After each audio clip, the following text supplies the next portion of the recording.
لله رب العالمين والصلاة والسلام على سيدنا محمد أشرف المرسلين وعلى آله وأصحابه أجمعين. رب اشرح لي صدري ويسر لي أمري واحلل عقدة من لساني يفقهوا قولي. رب زدني علما وحلما وفهما وعقلا وأدبا كاملا. رب تمم بالخير والسعادة برحمتك يا أرحم الراحمين. توسلنا ببسم الله وبالهادي رسول الله وكل مجاهد لله وأهل البدر يا الله وبهمزة الكروان عم المصطفى أسد الإله وسيد الشهداء. الله تعالى നമുക്കും നാമുമായി ബന്ധപ്പെട്ടവർ, നമ്മുടെ മാതാപിതാക്കൾ, കുടുംബാദികൾ, ഈ പള്ളിയുടെ ചുറ്റുപരിസരത്തും മരണപ്പെട്ടവർ എല്ലാവരുടെയും പാപങ്ങൾ അല്ലാഹു പുറത്തു തരുമാറാകട്ടെ. നമ്മളെയും അവരെയും അവന്റെ ജന്നാത്തുൽ അഈനിൽ അല്ലാഹു ഒരുമിച്ച് കൂട്ടി അനുഗ്രഹിക്കുമാറാകട്ടെ. വിശുദ്ധമായ റജബ് മാസത്തിന്റെ പരിസമാപ്തിയിലേക്ക്, അവസാനത്തിലേക്ക്, സുപ്രധാനമായ ഒരു ദിവസത്തിലേക്ക് നമ്മൾ അടുത്തുകൊണ്ടിരിക്കുകയാണ്. നമുക്കെല്ലാവർക്കും അറിയാം, റജബും ശഅബാനും എന്ന് പറയുന്നത് വിശുദ്ധമായ റമദാനിനെ നയിച്ചു കൊണ്ടുവരുന്ന ഒരു വിമാനത്തിന് പൈലറ്റും കോ പൈലറ്റും ഉള്ളതുപോലെ വിശുദ്ധമായ റമദാൻ എല്ലാ സത്യവിശ്വാസികളെയും ഉൾക്കൊള്ളുന്ന ഒരു വിമാനമാണെങ്കിൽ അതിനെ തെളിച്ചു കൊണ്ടുവരുന്ന പൈലറ്റായി വിശുദ്ധ റജബും, ആ വിമാനത്തിന്റെ കോ പൈലറ്റായി വിശുദ്ധമായ ശഅബാനും റമദാനിന്റെ വരവറിയിച്ച് കടന്നു വരുമ്പോൾ വിശുദ്ധമായ അല്ലാഹുമ്മ ബാരിക് ലനാ ഫി റജബിൻ വശഅബാൻ വബല്ലിഗ്നാ റമദാൻ എന്ന് പറയുന്ന വിശുദ്ധമായ പ്രാർത്ഥന കൊണ്ട് വിശുദ്ധ റമദാനിന്റെ വരവറിയിച്ചുകൊണ്ട് കടന്നു വന്ന റജബ് മാസത്തിന്റെ സുപ്രധാനമായ ഒരു ദിനത്തിലേക്ക്, ഒരു ദിവസത്തിലേക്ക് നമ്മൾ അടുത്തുകൊണ്ടിരിക്കുകയാണ്. മക്കയും ഫലസ്തീനിന്റെ ബൈത്തുൽ മുഖദ്ദസും തമ്മിൽ കൂട്ടിയിണക്കിയ ഇസ്രാ എന്ന് പറയുന്ന സുന്ദരമായ ഒരു യാത്ര നടന്നപ്പോൾ ആകാശത്തെയും ഭൂമിയെയും കൂട്ടിയിണക്കിക്കൊണ്ട് അല്ലാഹു സുബ്ഹാനഹു വ തആല ഒരു റജബിന്റെ 27 ആകാശഭൂമികളെ കൂട്ടിയിണക്കി ഹബീബായ തിരുനബി സല്ലല്ലാഹു അലൈഹി വസല്ലം തങ്ങളെ കൊണ്ട് യാത്ര നടത്തുകയാണ്. മിഅ്റാജ് എന്ന് പറയുന്ന അത്യത്ഭുതവും അത്യപൂർവവുമായി ലോകത്താർക്കും എത്തിപ്പിടിക്കാൻ കഴിയാത്ത യാത്ര എന്ന ഹബീബായ തിരുനബി സല്ലല്ലാഹു അലൈഹി വസല്ലം തങ്ങൾ നടത്തുകയാണ്.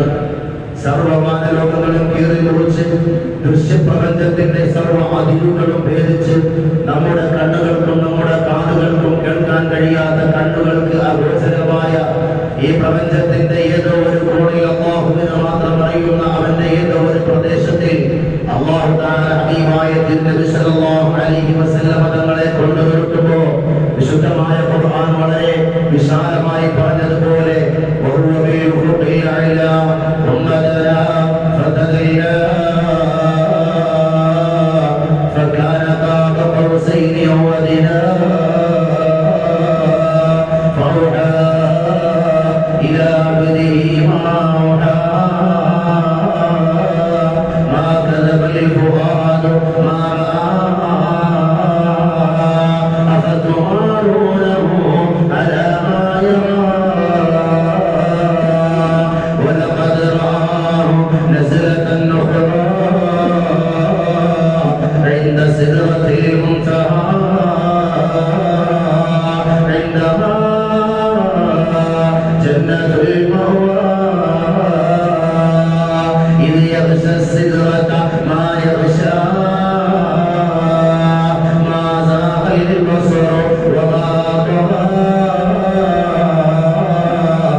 ദൃശ്യപ്രപഞ്ചത്തിന്റെ അതിരും ഭേദിച്ച് ഹബീബായ തിരുനബി തങ്ങളെ പടച്ചവൻ കൊണ്ടുപോകുമ്പോ ആ ചരിത്രത്തിന്റെ പശ്ചാത്തലം വിശാലമായി ഇപ്പോൾ പറയുന്നില്ല. മോമിനീങ്ങളെ പടച്ചറബിനെ തന്റെ കണ്ണുകൊണ്ടറിഞ്ഞ റസൂലുള്ളാഹി മടങ്ങാൻ സമയത്ത് അല്ലാഹു തആല വന്ന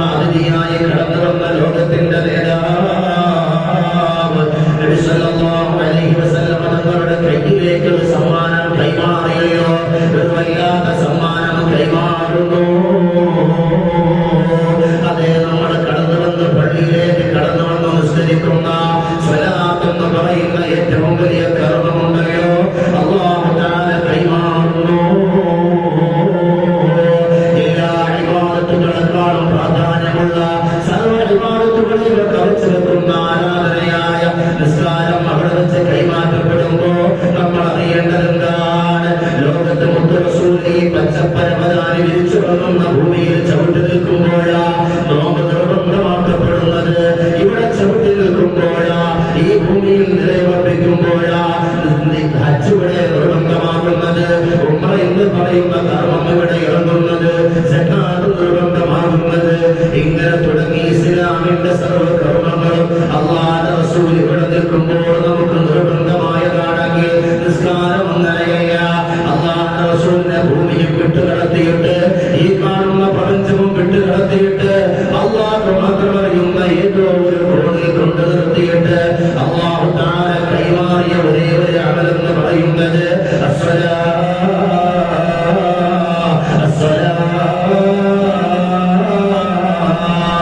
അത് നിസ്കാരം മാത്രമാണ്. ഇന്ത്യയിലെ അല്ലാഹുവിന്റെ കലാമായ വിശുദ്ധമായ ഖുർആൻ പോലും മാലാഖയായ ജിബ്രീൽ മുഖേന ഈ ഭൂമിയിലേക്ക് ഇവിടെയാണ് കൊണ്ടുവന്നതെങ്കിൽ നിസ്കാരം എന്ന് പറയുന്നത് ഇവിടെ വെച്ച് നിർബന്ധമാക്കിയതല്ല. പടച്ചവന്റെ തിരുസന്നിധിയിൽ വെച്ചുകൊണ്ട് അല്ലാഹു നിർബന്ധമാക്കിയ ഒരു കർമ്മമാ. അത്രത്തോളം പ്രാധാന്യമുള്ള കർമ്മമാണെങ്കിൽ മിഅ്റാജിന്റെ 27ന്റെ റജബിന്റെ 27ന്റെ സുന്ദരമായ ദിവസത്തിലേക്ക്, സന്തോഷത്തിന്റെ ദിവസത്തിലേക്ക്, നോമ്പെടുത്തുകൊണ്ട് സന്തോഷത്തെ പ്രകടിപ്പിക്കുന്ന സുദിനത്തിലേക്ക് നമ്മൾ നടന്നു പോകുമ്പോൾ മുഅ്മിനീങ്ങളെ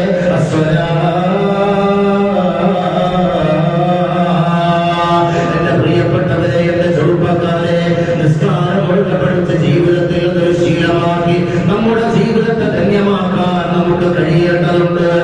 നിസ്കാരം എന്ന് പറയുന്ന ഏറ്റവും വലിയ കർമ്മമുണ്ടല്ലോ, അത് സമ്മാനമായിട്ട് പടച്ചറപ്പിന്റെ കയ്യിൽ നിന്ന് നമ്മളിലേക്ക് കടന്നു വന്ന റജബിന്റെ 27ന്റെ സുന്ദരമായ ഒരു ദിവസത്തിലേക്ക്, സന്തോഷത്തിന്റെ സുദിനത്തിലേക്ക് നമ്മൾ കടന്നു പോകുമ്പോൾ എല്ലാ വർഷവും വല്ലാതെ സന്തോഷത്തോടെ കടന്നു പോകുന്ന നമുക്ക് ഈ വർഷത്തിലേക്ക് വരുമ്പോൾ സന്തോഷിക്കാൻ കഴിയുന്നില്ല, ആഹ്ലാദിക്കാൻ കഴിയുന്നില്ല, സന്തോഷം കൊണ്ട് അടിത്തിവെക്കാൻ നമുക്ക് കഴിയുന്നില്ല.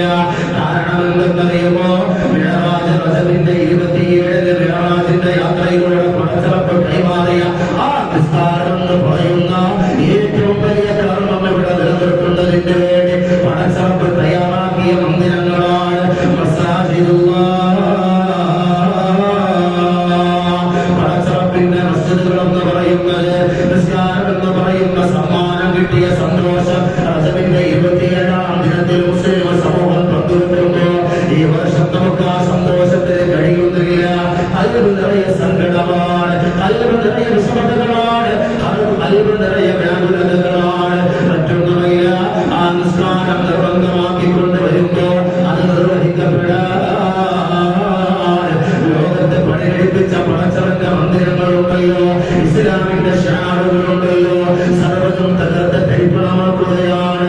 ഇന്ത്യ രാജ്യത്തെ മുസ്ലിമിന് റജബിനെ സന്തോഷത്തോടെ വരവേൽക്കാൻ കഴിയുന്നില്ല.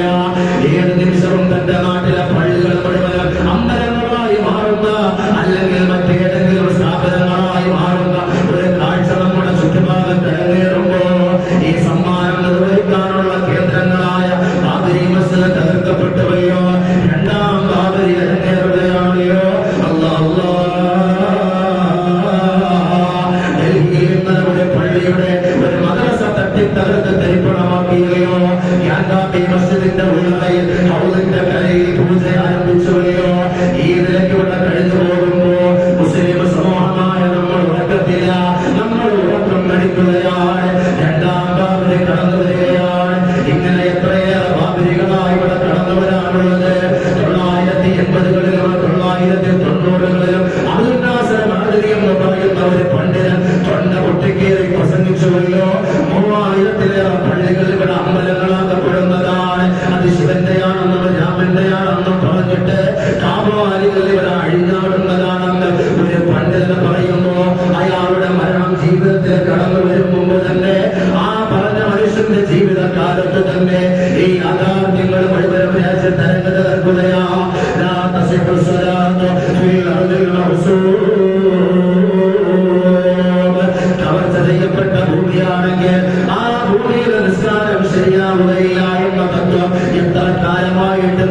കാലമായിട്ട് പറയുകയാ, കേൾക്കാനാളില്ല, അതിനൊന്ന് കാത് കുറിപ്പിച്ച് മനസ്സിലാക്കാൻ ഇവിടെ ആളില്ല. നീതിബോധമുള്ള ഭരണകൂടങ്ങളില്ല, നീതിബോധമുള്ള കോടതികളില്ല, നീതിബോധമുള്ള നേതാക്കളില്ല. എവിടെയെങ്കിലും എന്തെങ്കിലും ഉണ്ടെന്ന് പറഞ്ഞാൽ ആ നിമിഷം അവിടെ കുഴിച്ചു നോക്കാൻ പുറപ്പെടുന്ന കോടതികളാ, കുഴിച്ചു നോക്കാൻ പുറപ്പെടുന്ന ഭരണകൂടമാ. ഇന്ത്യ രാജ്യത്തിന്റെ മുസ്ലിം ജീവിതത്തെ മുഴുവനും ദുസ്സഹമാക്കുന്നതിലേക്ക് ഇവിടെ അഴിഞ്ഞാട്ടം നടത്തുന്നത്. എങ്ങനെയാണ് നമുക്ക് ജീവിക്കാൻ കഴിയുക? ഇന്ന് ഗ്യാൻവാപ്പിയാണെങ്കിൽ, ഇന്നലെ ബാബരിയാണെങ്കിൽ, നാളെ നിന്റെ വീടാണ്, നാളെ വിളിച്ചിട്ടാണ് മുസ്ലിം ജമാഅത്ത് എന്ന് പറയുന്ന ഈ പള്ളിയാണ്. സംശയമില്ല, നമ്മുടെ സ്ഥാപനങ്ങള്, നമ്മുടെ വീടുകള്, അതിന്റെയൊക്കെ ഉള്ളിൽ എന്തെങ്കിലും ഉണ്ട്. മുഅ്മിനീങ്ങളെ നമ്മൾ മനസ്സിലാക്കണം. അതിന്റെയൊക്കെ ഉള്ളിൽ എന്തെങ്കിലും ഉണ്ടെന്ന് പറയുമ്പോ കുഴിച്ചു നോക്കാൻ ജനത ഇവിടെ പുറപ്പെടുകയാണെങ്കിൽ, കുഴിക്കുന്ന പറയാൻ കോടതികൾ വരികയാണെങ്കിൽ, ഇവിടെ ഏത് സ്ട്രക്ചറാ നിലനിൽക്കുക? ഇവിടെ ഏത് കെട്ടിടമാ നിലനിൽക്കുക? ഇവിടെ ഏത് സ്ഥാപനമാ നിലനിൽക്കുക? കാരണം രാജ്യത്തെ സംബന്ധിച്ചിടത്തോളം, ഈ ലോകത്തെ സംബന്ധിച്ചിടത്തോളം, മണ്ണ് പൊളിച്ചാൽ ഖനനം നടത്തിയാൽ ചുരുങ്ങിയതൊരു കലമെങ്കിലും കിട്ടും. കാരണം നൂറ്റാണ്ടുകളായി മനുഷ്യവാസമുള്ള മേഖലയാണ് ഭൂമി എന്ന് പറയുന്നത്. ഭൂമി കുഴിച്ചാൽ, അതെവിടെ കുഴിച്ചാലും, ആരുടെ സ്ഥാപനം കുഴിച്ചാലും അടിയിൽ നിന്നൊരു പേരെങ്കിലും കിട്ടിയിരിക്കും, ഒരു മണ്ഡലമെങ്കിലും കിട്ടിയിരിക്കും. അത് ലോകത്തിന്റെ ഘടനയാണ്. കുഴിച്ചിട്ട് ഈ കലം മുഴുവനും തങ്ങളുടെ ദേവതമാരെ ചുമന്നിരുന്നതാണ്. അവർ പുഴയിൽ നിന്ന് വെള്ളം കോരാൻ അനുഭവിച്ചതാണ്. ഇത് ഞങ്ങളുടെ ദേവീ ദേവന്മാർ കൊണ്ടു നടന്നതാണെന്ന് ഈ സമൂഹത്തിൽ പറഞ്ഞാൽ 991 രാജ്യം കൊണ്ടുവന്ന നിയമത്തിന് പിന്നെ എന്താണ് പ്രസക്തി? ബാബരി അവിടെ നിൽക്കട്ടെ, അതൊരു പ്രത്യേക കേസായതുകൊണ്ട് ബാബരി അവിടെ നിൽക്കട്ടെ. ബാക്കി ഇനിയുള്ള സ്ഥാപനങ്ങൾ, വിദ്യാഭ്യാസ സ്ഥാപനങ്ങളായാലും ആരാധനാലയങ്ങളായാലും അങ്ങനെ തുടങ്ങിയുള്ള കെട്ടിടങ്ങളൊന്നും ഈ പറയുന്ന നിയമം ബാധകമല്ല. അങ്ങനെ കുഴിക്കാൻ പാടില്ല എന്ന് പറയുന്ന നിയമങ്ങൾ 991 കടന്നു വന്നിട്ടുണ്ട് എങ്കിൽ ഈ നിയമത്തിന് പിന്നെ എന്താണ് പ്രസക്തി? ഇതിനെ മുഴുവനും കാറ്റിൽ പറത്തിക്കൊണ്ട് ഈ രാജ്യം കടന്നു പോകുമ്പോ സത്യവിശ്വാസികളെ കഴിഞ്ഞ കഴിഞ്ഞു പോയോ? ഭരണഘടനയുടെ രൂപപ്പെട്ടതിന്റെ സന്തോഷത്തോടെ നമ്മൾ എല്ലാവരും ഒരു സുദിനം കൊണ്ടാടിയല്ലോ. ഭരണഘടനയുടെ ഏറ്റവും സുപ്രധാനമായ കാര്യങ്ങളിൽ നിന്ന് അതിപ്രധാനമായ, മർമ്മപ്രധാനമായ, പരമപ്രധാനമായ 3 കാര്യങ്ങൾ ഇതൊക്കെയാണ്. ഒന്ന് ജനാധിപത്യമാണ്, അതിന് വിരുദ്ധമാണ് ഏകാധിപത്യം എന്ന് പറയുന്നത്. ജനാധിപത്യം. മറ്റൊന്ന് ഭരണഘടനയുടെ ഏറ്റവും വലിയ മൂല്യം എന്ന് പറയുന്നത് മതേതരത്വമാണ്. മൂന്നാമതായി തുല്യനീതി എന്ന് പറയുന്നതാണ്, അല്ലെങ്കിൽ സോഷ്യലിസം എന്ന് പറയുന്നതാണ്. ചോദിക്കട്ടെ, ഇതിൽ പറയപ്പെടുന്ന മതേതരത്വം എന്നെവിടെയാണ്? ഇതിൽ പറയുന്ന തുല്യനീതി എന്നെവിടെയാണ്? രാജ്യത്തെ ന്യൂനപക്ഷങ്ങളായ മുസ്ലിം സമൂഹത്തിന് മതേതരത്വത്തെ കുറിച്ച് പറയാനും അവകാശമില്ല. രാജ്യത്തിന്റെ പ്രധാനമന്ത്രി എന്ന് പറയുന്നത്, രാജ്യത്തിന്റെ പ്രധാനമന്ത്രി പ്രധാന തന്ത്രിയായി മാറുകയാണ്. അമ്പലങ്ങളിൽ കാണപ്പെടുന്ന തന്ത്രിമാരെ പോലെ രാജ്യത്തിന്റെ പ്രധാനമന്ത്രി മാറുമ്പോ മോമിനികളെ വർഗീയതയ്ക്ക് കൊടുത്തുകൊണ്ട് ന്യൂനപക്ഷത്തിനെ ചോദ്യം ചെയ്യുന്ന ഒരു രാജ്യത്തിലൂടെയാണ് നമ്മൾ കടന്നു പോകുന്നത്. അവിടെയാണ്, ആ രാജ്യത്തിൽ നിന്നുകൊണ്ടാണ് ഞാൻ പറയുന്നത്, മഹാനായ എന്ന് പറയുന്ന ഇസ്ലാമിക ലോകത്തിന്റെ ഒന്നാമത്തെ ഖലീഫയായ മഹാനായ അബൂബക്കർ സിദ്ദീഖ് റളിയല്ലാഹു തആല അൻഹുണ്ടല്ലോ. വോട്ടിന് വേണ്ടിയിട്ട് ന്യൂനപക്ഷത്തിന്റെ ആരാധനാലയങ്ങളെ മുഴുവനും തച്ചുതകർത്ത് നാടോട്ടിന് വേണ്ടിയിട്ട് ഈ കാണുന്ന പ്രവർത്തനപരത കാണിക്കുന്ന ഭരണകൂടങ്ങൾ ഈ ലോകത്ത് കടന്നു വരുമ്പോ ഒന്നാം ഖലീഫയായ ജനങ്ങളുടെ മുഴുവനും സമ്മതത്തോടെ ജനാധിപത്യപരമായി ആദ്യമായി റസൂലിന്റെ വഫാത്തിന് ശേഷം ലോകത്ത് തെരഞ്ഞെടുക്കപ്പെട്ട ഇസ്ലാമിന്റെ ഒന്നാം ഖലീഫയായ മഹാനായ അബൂബക്കർ സിദ്ദീഖ് റളിയല്ലാഹു തആല അൻഹു തന്റെ ഭരണത്തിലേറുമ്പോ ആദ്യമായിട്ട് നടത്തിയൊരു പ്രസംഗമുണ്ടല്ലോ. അവിടുന്ന് മുത്തറസൂലിന്റെ വഫാത്തിന് ശേഷം സർവ്വജനങ്ങളെയും ഉൾക്കൊള്ളിച്ചുകൊണ്ട് ഇസ്ലാമിന്റെ ഒന്നാം ഖലീഫ പറയുകയാണ്. അന്നത് പറയുമ്പോ ആ മദീനത്ത് ജൂതന്മാരുണ്ട്, ഭൂരിപക്ഷങ്ങളായി മുസ്ലിമീങ്ങളെ സഹാബത്തുള്ളപ്പോ അന്നവിടെ ന്യൂനപക്ഷമായി ജൂതന്മാരുണ്ട്, ക്രിസ്ത്യാനികളുണ്ട്. ഇവർക്കിടയിലാണ് എഴുന്നേറ്റെന്ന് പറഞ്ഞു പോയത്.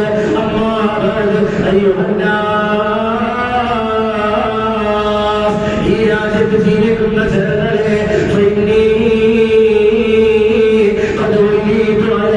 നിങ്ങളുടെ ഭരണാധികാരിയായി, നിങ്ങളുടെ നേതാവായി ഞാനിതാ തിരഞ്ഞെടുക്കപ്പെട്ടിരിക്കുകയാണ്. സഹായിക്കും. പക്ഷേ ഞാൻ നിങ്ങളെക്കാളും സമുന്നതനല്ല, ഉന്നതനല്ല, നിങ്ങളെക്കാളും ഹൈറായവനല്ല, നിങ്ങളെക്കാളും മികച്ചവനല്ല. ഈ വിനീതനായ ഒരു നന്മയായ കാര്യം ഇവിടെ നടപ്പിലാക്കിയാൽ ആ വിഷയത്തിൽ നിങ്ങൾ എന്നെ പൂർണ്ണമായി സഹായിക്കുന്നവരാകണം. ഞാൻ മോശമായി പെരുമാറിയാൽ, ഒരു മോശമ സമ്പ്രദായം നടപ്പിലാക്കിയാൽ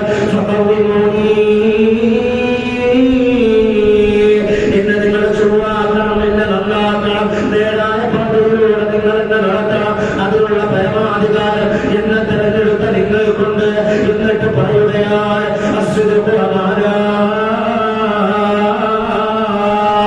ഏത് സാഹചര്യത്തിലും സത്യം പറയുക എന്നുള്ളത് അത് അമാനത്താണ്, നിർവഹിക്കപ്പെടേണ്ടതാണ്. കളവ് പറയുക എന്നത് വഞ്ചനയാണ്, ആ വഞ്ചന പാടില്ല. എന്നിട്ട് വളർന്ന് പറഞ്ഞതെന്താ?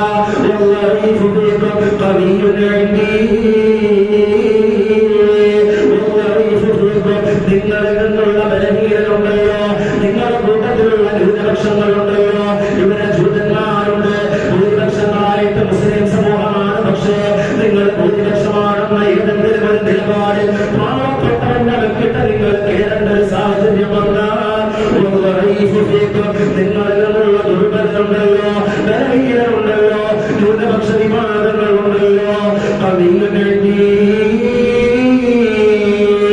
അവന്റെ അടുക്കൽ ശക്തനാണ്, അഥവാ അവന്റെ അവകാശങ്ങളെ ഞാൻ സംരക്ഷിക്കുന്നതാണ് എന്ന് വന്നിട്ട് പറയുകയാ. നിങ്ങളിൽ നിന്ന് ഭൂരിപക്ഷത്തിന്റെ പേരും പറഞ്ഞിട്ട് ഇവിടെ ആത്മകരിക്കുന്ന ശക്തനുണ്ടല്ലോ, അവന്റെ അടുക്കൽ ബലഹീനനാണ്. അവനിൽ നിന്ന് അവകാശങ്ങളെ പിടിച്ചു വാങ്ങി അവകാശം സംരക്ഷിക്കപ്പെടേണ്ടത് അതിനെ ഞാൻ സ്ഥാപിക്കുന്നതാണ്. അവകാശ സംരക്ഷണം ഞാൻ നടപ്പിലാക്കുന്നതാ. സാധുക്കളുടെ അവകാശങ്ങളെ, ബലഹീനരുടെ അവകാശങ്ങളെ, നീതിയെ ഇവിടെ ഞാൻ സ്ഥാപിക്കുന്നതാണ്. മോമിനീങ്ങളെ ഒന്നാം ഖലീഫ, ഇസ്ലാമിക രാഷ്ട്രത്തിന്റെ ഒന്നാം ഭരണാധികാരി ഈ പ്രമേയം അവതരിപ്പിക്കുമ്പോ ലോകരാഷ്ട്രങ്ങൾ മുഴുവനും മുറ്റുനോക്കിയ ഒരു പ്രമേയമാണ്. മഹാനായ അബൂബക്കർ മുന്നോട്ട് വെക്കുന്നത്. ലോകരാഷ്ട്രങ്ങൾ ഉറ്റുനോക്കി ചരിത്രത്തിൽ ഇടം പിടിച്ച ഒരു പ്രമേയം. നിങ്ങളിൽ നിന്നുള്ള ന്യൂനപക്ഷം, ബലഹീനൻ, അവർക്ക് വേണ്ടത് ഞാൻ സംരക്ഷിച്ചിട്ടുണ്ടെന്ന് ഇസ്ലാമിക ലോകത്തിന്റെ ഖലീഫ പറഞ്ഞുവെങ്കിൽ ഇന്ത്യ മാറുകയാണ്. ആരാധനാലയങ്ങളിൽ സ്വസ്ഥമായിട്ട് ആരാധന നിർവഹിക്കാൻ കഴിയാത്ത രൂപത്തിൽ നമ്മുടെ സാഹചര്യങ്ങൾ മാറുകയാണ്. ഭരണകൂടത്തിന്റെ നീതികൾ മുഴുവനും ഇല്ലാതാവുകയാണ്. ആ ഒരു സമയത്ത് ഞാൻ പറയട്ടെ, ഇതുപോലെ പള്ളി തകർക്കാൻ വരുമ്പോ നിങ്ങൾ അറിഞ്ഞുകൊള്ളണം, അതിനെ അനുഭവിക്കുന്നവരും അതിനുവേണ്ടി ഒത്താശ പാടുന്നവരും, അങ്ങ് ഗ്യാങ്കാപ്പിയായാലും ബാബരി മസ്ജിദായാലും അതുപോലെയുള്ള കേരളത്തിലെ പള്ളിയായാലും വിളിച്ചുകാല പള്ളിയായാലും തച്ചു തകർക്കാൻ ഇറങ്ങി പുറപ്പെടുന്ന ഓരോരുത്തരും അനുഭവിക്കുന്നവരും അതിനുവേണ്ടി പൊട്ടിച്ചിരിച്ച മാറുന്ന കൈയടിക്കുന്നവരും അറിഞ്ഞുകൊള്ളണം, ഇതുപോലെ ഒരു പള്ളി വിളിക്കാൻ ഇവിടെ മുമ്പ് ഒരു ജനത കടന്നു വന്നു, ഒരാഴപ്പടയുടെ കടന്നു വന്നു. അള്ളാഹുവിന്റെ ഖുർആൻ പറഞ്ഞു വെച്ചതെന്നറിയുമോ? അതിജീവനത്തിന് വേണ്ടിയിട്ട് പറയാതെ ഇറങ്ങിയത്. പക്ഷേ അള്ളാഹു ഒരു വിഭാഗത്തെ ഇറക്കി. അലം തറ കൈഫ ഫഅല റബ്ബുക ബിഅസ്ഹാബിൽ ഫീൽ അലം യജ്അൽ കൈദഹും ഫീ തദീൽ ഫഅർസല അലൈഹിം തയ്റാ അബാബീൽ. പക്ഷികളെന്ന് പറയുന്ന ചെറുപക്ഷികളെ കടന്നു വന്ന വലിയൊരു ആനപ്പടയ്ക്ക് മുന്നിൽ അല്ലാഹു തആല നിർത്തുകയാണ്, എടുത്തു മുന്നിൽ വെക്കുകയാണ്. ആ ഭാവിയിൽ പക്ഷികൾ അന്തരീക്ഷം വിട്ട് മാറിപ്പോകുമ്പോ അതിന്റെ മുകളിൽ നിന്ന് മാറുമ്പോ അവിടുത്തെ അവസ്ഥ എന്താ?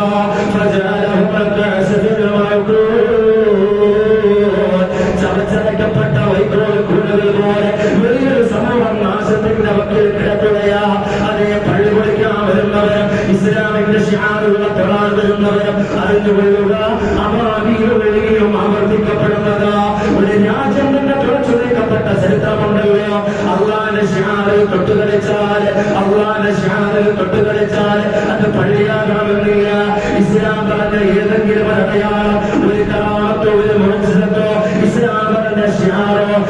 തൊട്ട് കളിച്ചാൽ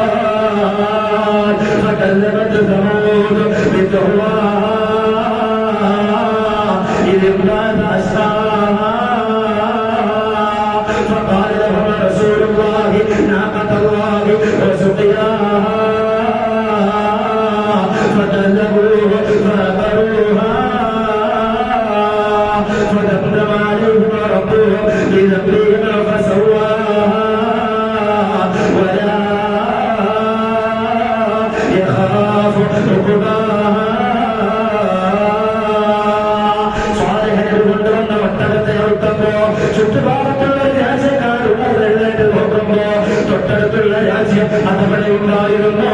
ഇങ്ങനൊരു നാട്ടുകാരിവിടെ താമസിച്ചിരുന്നു എന്നുപോലും അറിയാത്ത രൂപത്തിൽ അള്ള പിടികൂടിയ ചരിത്രത്തെ ഖുർആൻ പറഞ്ഞല്ലോ. ഇങ്ങനെ എത്ര ചരിത്രമാ അറിഞ്ഞുകൊള്ളുന്ന ദുനിയാവിലും പരാജയമാണ്. ആ പരാജയം വിദൂരമല്ല, ആ പരാജയം തൊട്ടടുത്തുണ്ട്, ആ പരാജയം തൊട്ടടുത്തുണ്ട്. നാളെ പരലോകത്ത് ഇവർക്ക് പരാജയമാ.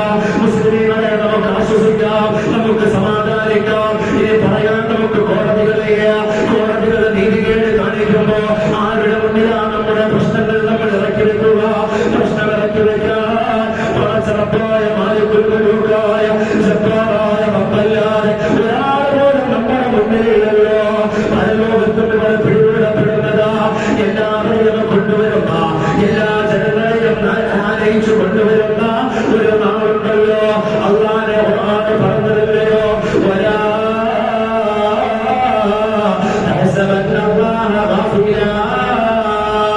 അള്ളാഹു അസംതനാണെന്ന് ഈ അതിക്രമകാരികൾ പ്രവർത്തിച്ചുകൊണ്ടിരിക്കുന്ന ഈ ഓരോ പ്രവർത്തനങ്ങളും ഓരോ പള്ളി കുളിക്കുമ്പോഴും പണച്ചറപ്പ് അശ്രദ്ധനാണെന്ന് നീ കരുതാൻ പാടില്ല എന്ന് പ്രിയപ്പെട്ടവരെ ഖുർആൻ പറയുകയാ.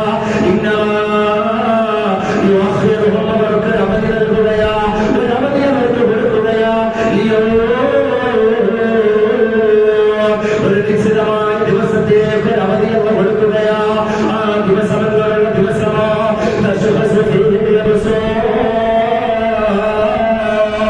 അന്ന് നയനങ്ങൾ മുഴുവൻ പുറത്തേക്ക് തള്ളുന്ന, കണ്ണുകൾ മുഴുവൻ പുറത്തേക്ക് തള്ളുന്ന ഒരു ദിവസത്തേക്ക് അവർക്ക് അവധി കൊടുക്കുകയാ. അന്ന് അവരെ കൊണ്ടുവരികയാ. ഈ പള്ളികൾ തട്ടിത്തകർത്ത് തൈപ്പുറമാക്കിയവന്മാരെ മുഴുവൻ പണച്ചവട്ട് കൊണ്ടുവരികയാ. അന്നവർ ധൃതിയിൽ ഓടിവരികയാ.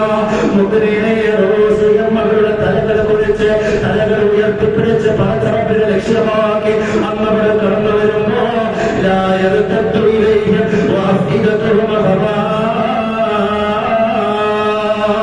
കണ്ണ് ചുമ്മിയടയ്ക്കാൻ അവർക്കൊന്ന് കഴിയില്ല, കണ്ണടച്ചു നോക്കാൻ അവർക്ക് സമയം കിട്ടില്ല.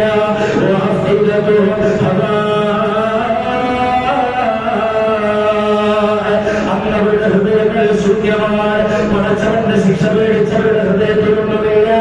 അന്ന് അള്ളാന്റെ ഖുർആൻ പറയുകയാ, അന്ന് ഏതോ ഒരു ശബ്ദത്തിന് അവർ പിന്തുടരുകയാ, ഏതോ ഒരു ശബ്ദത്തിനെ പിന്തുടർന്നിട്ട് അവർ നടക്കുകയാ. വഴിപാട് പോകാൻ, ഒളിച്ചു നിൽക്കാൻ അവർക്കൊന്ന് കഴിയില്ല.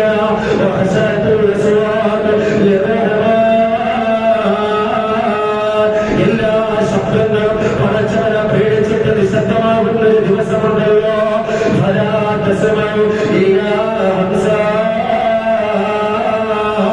ഒരു ശബ്ദവും വന്ന് കേൾക്കുകയില്ല. ആ ജനങ്ങൾ നടന്നു പോകുമ്പോ അവരുടെ കാലടിയിലും ഉയരുന്ന നേരിയ ശബ്ദമല്ലാതെ മറ്റൊരു ശബ്ദവും അവർ കേൾക്കുകയില്ല.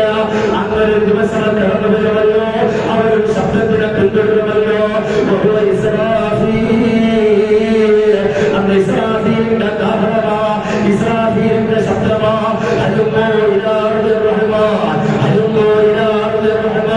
പണച്ചവനെ സജ്ജമാക്കിയ ഈ ഭൂമിയിലേക്ക് നിങ്ങൾ ഓടിവരിക, നടന്നു വരിക, ഓടി വരിക. ഇങ്ങനെ ഇസ്രാഫീൽ വിളിച്ചു പറയുകയാ,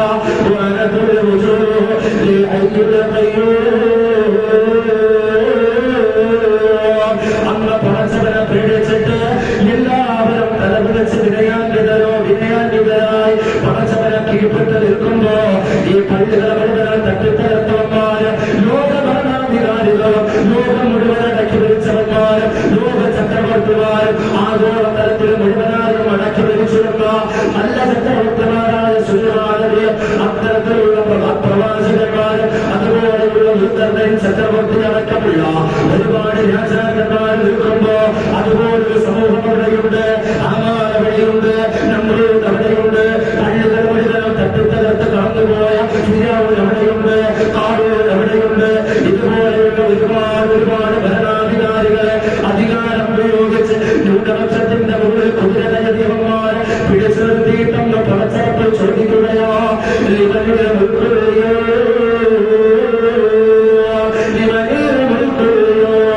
ഇന്നത്തെ പരമാധികാരം ആർക്കാനക, ഇന്നത്തെ പരമാധികാരി ആരാനക?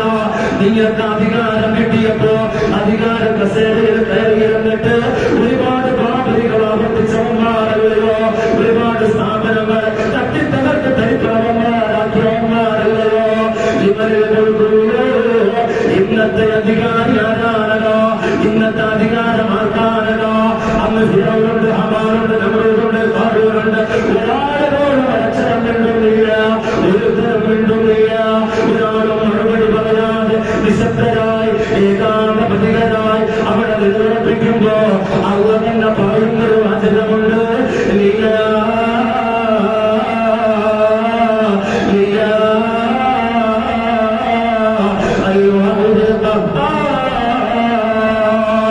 ഇന്നത്തെ പരമാധികാരം സുലൈമാനബിയെ അങ്ങേക്കല്ല, നബിയെ അങ്ങേക്കല്ല, ഹമാനെ ഖാറൂനെ നിരക്കുന്നവല്ല.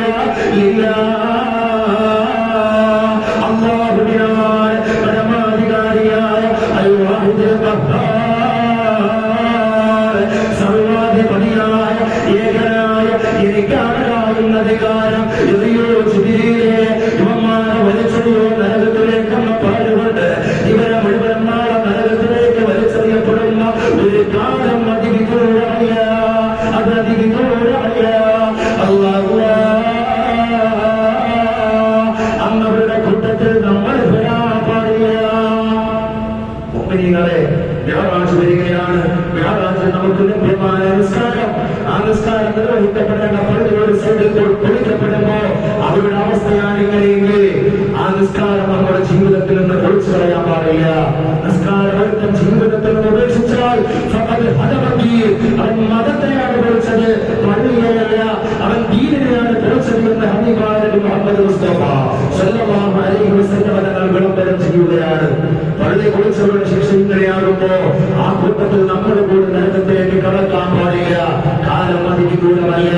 മിഅ്റാജിന്റെ സന്ദേശമായി നിസ്കാരത്തെ മുറുകെ പിടിച്ച് ജീവിക്കാൻ നമുക്ക് കഴിയേണ്ടതുണ്ട്. ആ നിസ്കാരം ഇല്ലെങ്കിൽ ദീനിനെയാണ് നമ്മൾ പൊളിക്കുക.